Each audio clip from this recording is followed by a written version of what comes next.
Hey everybody, how's it going? Before we get into today's video, I want to ask to see if you're subscribed real quick. If you're not, it's free and it will let you know whenever we post new videos. Without further ado, welcome back, listeners, to Humans Do What? The premier podcast on the Human-Shmally Alliance. The place to hear all the news needed to stay up to date with our kooky little allies. I'm your host, Speaker Trofa Allure, here to guide my fellow Shrelling through the shenanigans our mammalian friends get up to. Now, let's see the results from the Humans Do What poll from last week. For the new listeners out there, this is where I go through your comments and pick out the 3 most frequent viewer questions. I post them, and then you vote on which one we do a deep dive on. This topic surged up following the previous week's episode. Apparently, the Brawl System Healer Caste Union got together to put their manipulator on the scale. You have asked, why do humans sue for peace so often? Everyone voting for cat person versus dog person. Are they different breeds of human? May need to organize to crack up the top spot. Unfortunately, only a shocking few cast a vote for are clowns ambush predators, so it'll take a lot of work to get your topic on the top spot, I'm afraid. Keep on casting your votes, and we can see these topics in future episodes. As always, for legal reasons, nothing I say here can be used as medical, judicial, structural, or courting advice. This week's sponsor is Humans Do What? That's right, I'm financing this episode myself, no sponsored slot. Well, not entirely. In the spirit of the human festive season, I've asked my sponsors to make some donations to some of the war relief charities in the surrounding systems. I'll also ask my listeners to do what they can, if they can, to help those in need. So many have lost so much in these recent conflicts. Anything that you could spare would go a long way. Now, this is the last episode before the Virol System Speaker Awards. Any stragglers, please visit the Speaker Awards QETN page to vote up my show. Links can be found in the Discord and my homepage. Remember, if we win, I'll post a special episode as thanks. Based on what your comments have been, I've started putting out feelers to some of my contacts. I am really excited to see what you guys decide on. Now, on to the show. Some might be wondering, humans want peace? What? Especially if you listen to my brother's podcast all about the human military. You could be forgiven that thinking our mammalian friends are a proud warrior race. To a certain extent, you'd be right. They've evolved from predators, so conflict and violence are, to a degree, part of their evolutionary makeup. We've seen some startling examples of this fact in more than a few of our interviews. However, at the same time, our history has hosted examples of humans going out of their way to secure peace, negotiate treaties, or minimize battle when it's avoidable. The number of treaties, peace bonds, and anti-aggression pacts initiated by the Terran Defense League dwarfs what the Shrali and the Craxians have ever attempted, combined. I traveled to Share 3 after the most recent offensive by the Craxians. I went in search of the Shrali who had stories about the humans, and how or why they pursued peace so fiercely. This is Speaker Trofa Allure from Humans Do What? I'm sitting with healer Chelfen Hadra at the mental health ward of the Chelfen Ra'a Medical Center here in the northern province of Share 3's largest subcontinent. This area was host to a fairly recent Craxian offensive. Chelfen, that must have been a terrifying experience. Are you alright? It was the second scariest thing I had ever experienced. But I'm unharmed. Thank you for asking. I'm glad to hear the hospital wasn't attacked. Oh, it was, actually. It turns out part of the Craxian combat doctrine is to capture hospitals and other medical infrastructure. Shortly after the bunker alarms went off, the hospital was invaded. Obviously, those of us attending to patients can't get into bunkers. I don't mind telling you, I nearly voided my bowels when a Craxian stalker walked in. It was about my size, so a little over 2 meters tall, but made of lithe muscle covered in dark scales and stealth armor. I was pretty sure I'd end up in that long, toothy muzzle. My goodness! How did you survive? Well, Jane saved us. That's not her name, but humans have a tradition that if you can't identify an unknown person, you call them Jane or John Doe. This is an audio recording, Chelfen. My listeners can't see who you're pointing at. Oh, I'm sorry, where's my head? For my listeners at home, this Jane is an older human woman in the ward with us. What's she doing? Most days, she carries her little doll around and then goes to pick apples from this artificial tree we set up for her. Before we figured that out, it was a lot of anxious mumbling and jittering. Now, she's usually very quiet. Jane is one of our only human patients, and figuring out her needs has taken a while. And this quiet and, despondent human fought back that stalker? Oh, she did more than that. You see, The alarms went off, and the Craxian stalker came in. It was me and maybe a half-dozen other healer casts on shift that day, so there wasn't exactly any threat to him. Most of our patients are battle survivors, and coming face-to-face with one of those giant lizards had most of them curled up into a defensive ball. Jane, though? She just kept wandering around with her doll. She lives in her own little world, we're pretty sure. The stalker more or less ignored her, giving her a passing glance or two when she walked by with her basket of apples. While he ordered us to collect our Shrally patients into the middle of the room, Jane managed to sneak away. And weren't you concerned by that? I'm not proud of this, but I pretty well forgot she was there. She never caused any trouble unless we misplaced one of her dolls, so Jane became a part of the background. And then there was the whole being invaded thing. Anyway, she must have meandered into the ward's medical supply cupboard. While the drugs themselves are locked up, a lot of the other stuff isn't. Bandages, cold presses, swabs, and the like. Jane got in there, grabbed a syringe, and headed back to us.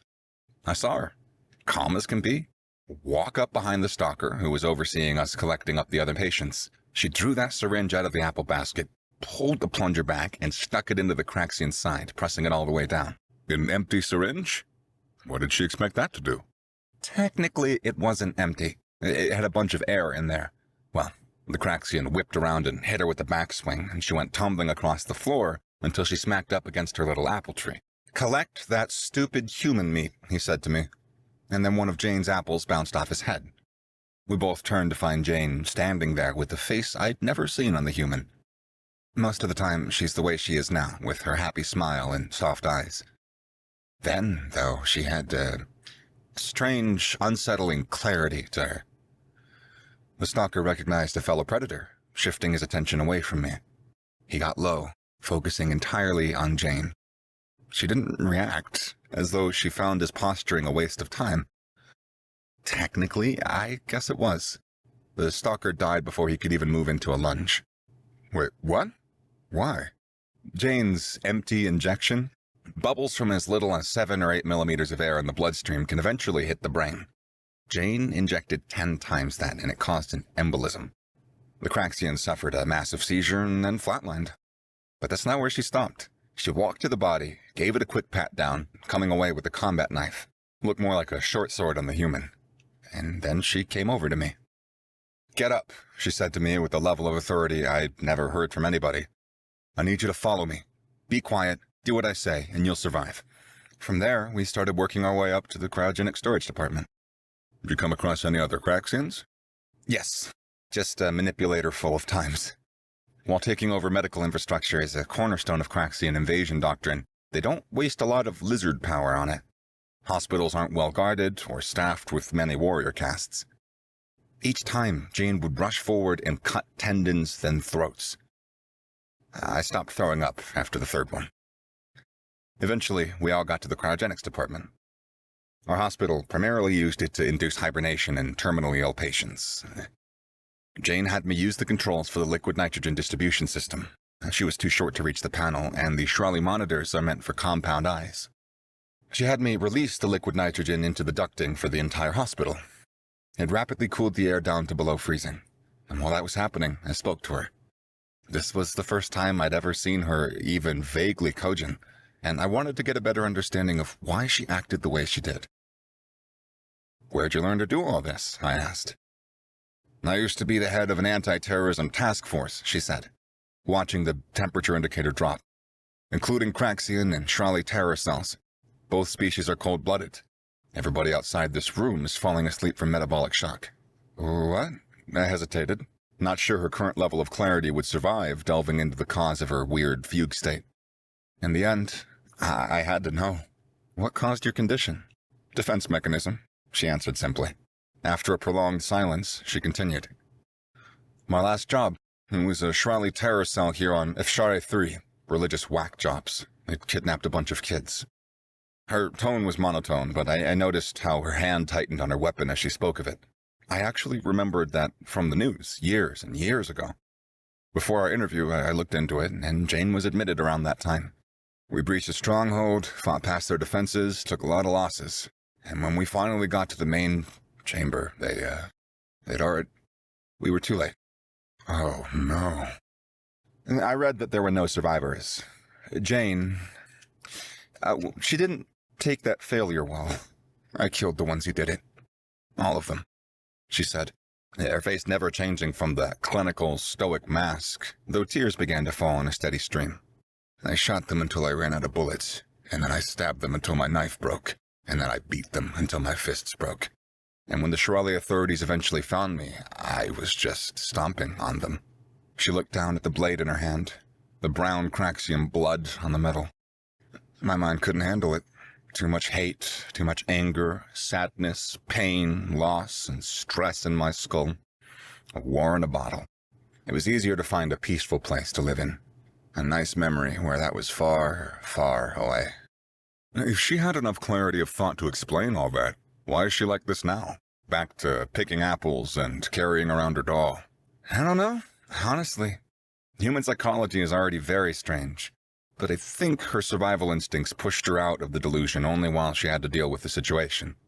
After she left the cryogenics office to, finish the unconscious Craxians in the hospital, she must have reverted to that peaceful memory. I found her back in my ward, picking apples with her doll, her knife embedded in the head of the stalker she'd initially killed. To her, that peace is more valuable than her sanity. I see. Well, Shout then, thank you for sharing that with me. I hope Jane manages to recover and keep her peace. Me too. This is Speaker Trofa Lore from Humans Do Want. I'm speaking with a return guest of the show, Ambassador Heksha Ra'a, as the human embassy on Share 3. Regular viewers might remember her from our episode on humans' purported weakness. Thank you for taking the time to speak with me again. Well, it would hardly do for me to reject this request after I voted for you in the Viral System Speaker Awards. Oh! Well, thank you so much for your confidence. Think of it less as confidence and more as quality control. I'm a queen, my dear speaker. I deserve to only be on the very best podcasts. My actions are merely ensuring that is the case. Well, that... You know what? I'll take it. Now, I was told that you had a story about humans doing anything in the pursuit of peace. Indeed, I do. A story that has kept me up at night more than once over this past week. Tell me, how much do you know about the attack on Shara 3? I read the press reports and interviewed a few individuals, so fair amount. The Craxians landed a Class 5 invasion force, enough to take over a landmass. Their usual strategy from there is to create a foothold that they can push out from. It's the method they used on Brawl 4, where they're still pushing the lines. It failed here, though. Yes, it failed. Do you know why? The Craxian formation in the central province collapsed. Good. Let me tell you why. A week ago, I walked through the grassy halls of the Shirali destroyer, Thal Haraffin's regret, just after the battle. With a rustling of the doors, I was in the mech storage and repair bay. The noise of busy Shirali, birds' song, and maintenance equipment merged into an excited melody of victory. As mentioned, we routed the Craxian forces, a feat that came swiftly after the unexpected collapse of the central province on that subcontinent. Still, damage was taken, and the Shirali soldiers worked side by side with their engineer counterparts to service the polytitanium war machines. My thorax pulsed with pride as I saw several of the warrior caste cutting grooves into the ablative armor of the mech's legs. An old tradition. One groove for each confirmed kill. The pad in my hand reported that the Shirali troops could confidently notch a combined 3,240 marks into their steeds. A chitter left me, thinking that overeager warriors may do more harm to the mechs than the Craxians they battled. Curious, I looked at the stats for our war companions. The humans had joined in many recent battles. They had been using a new weapons platform that turned all of my stomachs. It was an amalgam of Shirali mechanized technology and actual humans blended together into an abomination. Some of my troops had taken to calling these things Pahalra, the preservation of the term in my mind. I think the closest human translation is angels or saints, but it was insulting either way. These weapons were purportedly very effective, though what greeted me on my pad begged to differ. Incensed by the paltry offering and the hearsay both, I moved swiftly to the bay our allies had co-opted for their use. Are you particularly religious? That the use of such terms would rankle you so? I'm not a zealot, if that's what you're asking. But I do find wisdom in the books and teachings of the Great Giver. So no, calling the 3 humanoid monstrosities I'd approached that day Halra did not sit well. These creatures were tall and broad enough to need scaffolds set around them for technicians to gain access. They were each a disgusting mesh of biology and machine. The signs of my people's technology were merged into their form, clashing with the angular, harsh human works. And as I got within earshot, a normal human male, short and balding, took notice of me. He was working at the nearest thing, checking a pad, while another, a technician at a guess, worked on a piece of shoulder armor. This male put his data slate down to trot over. "Good evening, Ambassador Heksha," the man said, performing a passable imitation of the Shwali greeting as he spoke. While the lack of mandibles made the motions farcical, I decided to not take offense. He was clearly trying to be affable. "I am Dr. Muhammad Smith. It's a pleasure to finally meet you." "Good evening, Doctor." Perhaps I could have tried harder to keep the ire out of my voice, but I was disgruntled. "I was hoping you might explain something to me," I said, thrusting the pad I held out to him. "Your unit of—" I took a moment to find a less insulting term than abominations for the creatures before me, but came up wanting. "Your unit has a collective 21 confirmed kills." "Ah," he said, looking at the data on the screen. "That was unavoidable, I'm afraid." Unavoidable? The claim seemed nonsensical. What might possibly have prevented them from pursuing greater enemy casualties? Did they have hostages, or threaten a nuclear response, Doctor? Such things are part of war, and not an excuse to fail so glaringly on the battlefield. His eyes widened, a sign of shock for the mammals. Then understanding crossed his face, muting the friendly smile as people were so fond of into a banal expression. "No, Ambassador," he said. "Those 21 were the deaths that we couldn't avoid causing. The goal was 0. It was my turn to be shocked. 0 deaths. Did they intend to ask the Craxians to kindly remove themselves from the planet? Perhaps change to a herbivorous diet and retire for tea? Come with me." He handed the pad back to me. The force of his voice was startling. We clambered onto the steel scaffolding before I had even processed that we were moving. The metal was harsh against my chitin, but we climbed until we were at eye level with one of the monstrosities. So close, I could see the entire right side of the thing was pockmarked with damage, while the technician carefully worked on a nearly pristine left side. Humans are so confusing. "What's the point of this, Doctor?" I asked, not enjoying my proximity to the abomination. He responded with a finger. The finger held out to forestall further conversation, I believe. "This is Barbara Chander," he said, introducing me to the monster. She was a member of the Red Cross deployment on Brawl 4. "Barbara, what was your first engagement and kill count?" he asked the dark-skinned woman set into the amalgam of machine and sapient. "Brawl 4 was my first combat deployment. 34 confirmed murders," it reported, the stoic face the only biological component visible on this thing. "And the next, after your procedure?" he asked. "The moon of Garl 6, 2,517 confirmed murders." "That is... that's terrifying." "I agree. At the time, I think I stopped breathing for a moment. My best mech unit managed a little over 200, and only because they set their core to critical before ejecting." "Then?" Dr. Smith asked. It continued. "Drahar 8, 1,206. Tea Gardens 2, 843. Grathex Mining Colony, 512. Boarding the Carthal's Tooth, 171. Filrag Prime, 72. It paused then, the face not changing, but the voice took on a hitch. Ushare 3, 21. A glimmer on the face traced a line down its cheek. Tears, I realized. The monster was crying. "I still don't understand. Why is it losing efficiency?" I asked, staggered by the initial numbers reported. "She's not," he responded, heat in his voice, angry at me for some reason. "She's writing a legend in the blood of her enemies, so... victims." The word came from it. This Barbara, stopping the doctor and his anger both. Yes, Barbara, of course. She's writing a legend of the monster who decimated the fields of Drahar 8. of the flames that purged the Tea Garden's warfront. She's creating a story that Craxians tell each other. Aboard the Carthal's tooth, she... His words stalled.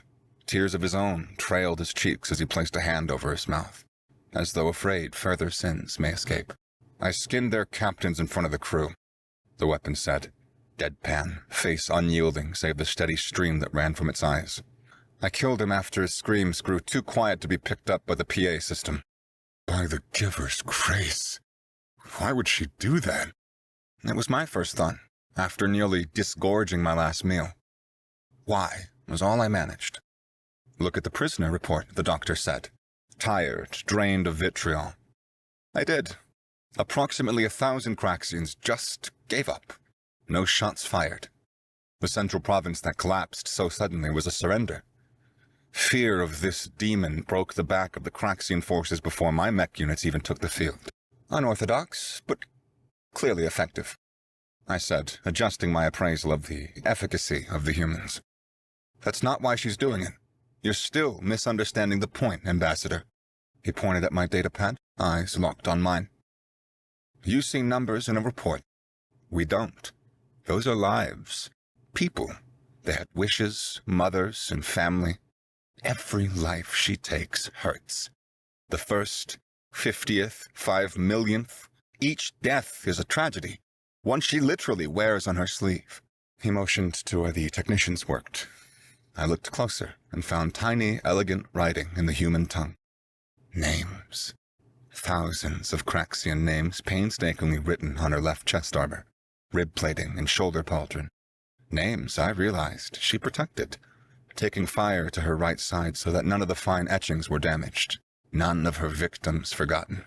My gaze fell back over my troops, their chests full of pride as they hacked notches into their mech's legs. Just numbers to us, somehow cast as a perverted reflection of the memorial who stood behind me. I see. And I did. Faced with the atrocities the Atraxians had perpetrated against our people, I didn't know that I could agree, but I understood, nonetheless. Thank you, Doctor, for clarifying my question. I turned to leave, but paused, looking back to the weapon. The monster. The thing that strived to end the fight before even one life was lost. I wish you better luck in the next battle, Halra Barbara. So you see, Speaker, that the humans value all lives, even those of their enemies. In peace is when those lives are safest. To that end, their greatest warriors will embrace actual evils in order to save the most lives. Thank you, Queen Heksha, for your insights. My pleasure, Speaker. I have to go. The Queen's work is never done.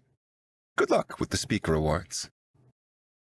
This is Speaker Trofa Halor from Humans Do What, speaking with General Griez Stuan aboard the Charlie Destroyer, Thal Harafen's Regret. Griez is a seasoned warrior caste who commanded the forces defending the northern territory of Afshari III in the latest brazen attack by the Craxians. General, let me say thank you for your remarkable service. I read the press report, and your victory was amazing. While your kind words are appreciated, Speaker, I didn't do anything special. The attacking forces in the central provinces folded unexpectedly fast. Without rear support, my warrior caste was able to gain a lot of momentum against those giant lizards. But you aren't here to talk about current events. Of course, you said you had some experience with a human's fascination with peace. Yeah, I do. This was on my second or third deployment some 30 years ago. I was the security detail for a Shrali queen during some of the early delegatory talks with the humans. All the diplomatic garbage happened on this station over a planet called New Quebec. While the talkie people talked, the soldiers chatted. My counterpart was Annabelle Chandler, the human woman who, a 200-kilo chitin-covered mass of violence, would not want to fight. I thought she was a robot at first. By Shahara Arya's patience, I was an idiot back then. Older human power armor was bulky and didn't leave any gaps. Didn't help, she stood rock still when we were on shift. Nearly jumped out of my shell when she said hello the second day. Anyway, over our tenure together, we chatted as fast friends. As soldiers do, we first talked of our military training, deployments, weapons. She was impressed by my punch force and shell thickness. Now, I thought her claims of endurance and physical strength were grossly exaggerated, until that one botched attempt at a terror attack, when she'd walked off a stab wound and proceeded to beat the mandibles off a Shirley radical, through Annabelle and the other soldiers on the station. I saw humanity as a robust warrior race. You can only talk about plasma caster maintenance so much, though. Once those conversational roads became well-trodden, topics turned to other things. She told me that humans were soft, too. Gentle, loving. I balked. I literally seen her rip meat from bones during her mealtime. When training on the station, she even kicked a security door clear off its hinges. This person put a plasma round through the center mass on every target in the range, casually. Soft. So she invited me to the surface of the planet. Oh, had you not gone planet-side until then? No, why would I? It was a human planet. They wouldn't have Charlie food or games or movies. I spent my free time on the docked ambassadorship. They have quite a lot to offer, Well, I know that now. Back then, I didn't have much interest in humans. I only went down because I thought Annabelle was full of cephalopod mulch. To prove me wrong, she told me that I'm going apple picking with a family. Apple picking? Apples are these fruits that humans like. Annabelle apparently does this with her family every year, so I go down the space elevator with her at the end of one shift and right into an autocab that drives us out of the city. Damn, I love the air out here. She stepped out of the car and breathed in deep before shuddering. Colder than the city, though. Should have brought a sweater. You humans need to develop thermal field tech, I said, already adjusting the energy levels on my projector. Not when we have sweaters and hot cocoa, said a male who walked up. A smaller female followed in his wake. He held some kind of overgarment, which he then handed to Annabelle, and the short one carried a cylinder as thick as her arm, clutching it to her chest. "Bugman!" she shouted, pointing at me. "Barb, my love," said the male, stooping to the little one's level. He rested his hands on either side of the girl's face, squishing the cheeks. "It's rude to point, my darling. Sweet widow pickle diggle moo-moo butt." He devolved into even stranger nonsense words, face contorting into odd expressions that had his girl giggling. "Grias," said Annabelle, wrapping her arms around the pair. "This is my kid, Barbara, and my husband, Deepak. Guys, this is Grias Stan, a fellow I work with." "It's a pleasure," Deepak said, standing. And goes on about you on our video chats. And he came up to me and he gripped me in a hug I found surprisingly tight. Barbie, you gotta give Grias a hug. It's how they say hello," he said, looking back at their spawn. "I know he looks scary, but it's like hugging a giant pistol shrimp." He said that last part in a conspiratorial tone, though not quietly enough to constitute a true whisper. It was clearly a ploy to get the little one to giggle and join in the hug. "Mugman, hey!" Barbara jumped up and down as she spoke. "They've got a petting zoo here, too. Mom, can we go, please?" Yeah, she was jutting her bottom lip out, and her eyes grew very wide. "Yeah, Mom, please." Yeah, Deepak joined in on the groveling, hands clasped and mimicking the child's expression. Fine, Annabelle laughed, waving as though she could banish the pleading faces like a bad smell. "But we're picking up some damned apples today," she called after them when they... What was the term? Skipping? Yes, when they started skipping away to the sign that read petting zoo. I was not expecting that. See, I looked to Annabelle, who was smiling right after the pair who had been doing cartwheels while we walked over. "Oh, and just what were you expecting?" she asked, donning the sweater as we strolled through the grass under the apple trees. "Knowing you?" I contemplated. "Some kind of snarling, hairy beast creature as your mate. Or perhaps a sentient collection of chainsaws. Something like you." I offered, still a little thrown by the man who was making an attempt at standing on his hands while his child provided pointers. "Grease, you haven't actually seen him in action. Wait until we find the bunnies." And she trotted the rest of the way over, casually pushing Deepak so he'd fall over into a collection of leaves. "What's a bunny?" They're little herbivores that greatly resemble the carnivorous Stenfilharvodons from Shirley Prime. They also elicit a similar response between the humans and Charlie. At the sight of them, Deepak and Barbara both let out a high-pitched noise that made my chitin just crawl. My training as a soldier meant that I could control my own fear screeches. They're called squeals of joy, Annabelle explained at my confused expression when Deepak and Anne nearly barreled through the bunny enclosure. That glass-shattering noise is how children and my husband express unrestrained glee. And the bunnies? I asked, apprehension clear. Harmless, fairly social. She patted me on the back as we watched Deepak pick up a gray and white animal. He declared the creature King Carrot of Bugs, or something, while Barbara was still deciding which she wanted to cuddle. They can have a pretty mean kick and bite, but only when they're really stressed. And that's not stressful? I asked, pointing to Deepak, who had grabbed another pure white bunny and began aggressively squeezing them. Oh, he's being more gentle than he looks, she explained. Daddy, Daddy, Barbara whined, holding a black and white bunny. I just want to squeeze it until it pops. The words seemed to devolve from the high-pitched girl's voice into something closer to a growl. I know, honey bunches, Deepak said, clearly feeling her pain, but we gotta be gentle. Don't let the cute aggression win. It was all I managed before Annabelle explained. Human thing, she shrugged. When we find something adorable, we want to squeeze it to actual death. No idea why. And you want to be here for this? I asked, incredulous as Deepak and Barbara traded little fluffy animals. It's literally why I fight, Grias, she said, unashamed of the naked affection she held for the pair in front of us. If it means she gets to grow up never knowing the sound of a gunshot, I'd rip this whole damn planet in half with a smile. Hyperbole, I assume. You assume wrong. I kept in touch with her when her careers took us in different directions. I rose in the ranks of military while she went into anti-terrorism. More than one pirate asteroid, cult station, or despot rising met the business end of her attention. A distressing number of those ended in pieces. And what's she doing now? I don't know, actually. Around 20 years ago, there was a Charlie cult on this planet, of Shire 3, trying to destabilize the local government. She was sent in. Never heard from her again. What she said stayed with me, though. The lengths she would go through to see peace for her child. And what about her child, Barbara? She joined this human medical tribe, the Red Cross. I haven't checked in with her for a year or so. And the war's kept me pretty busy, you understand? Of course. Thank you again, Grias. And I hope you keep enjoying excellent success going forward. Now, in the spirit of my friend, I personally hope that peace will find us soon.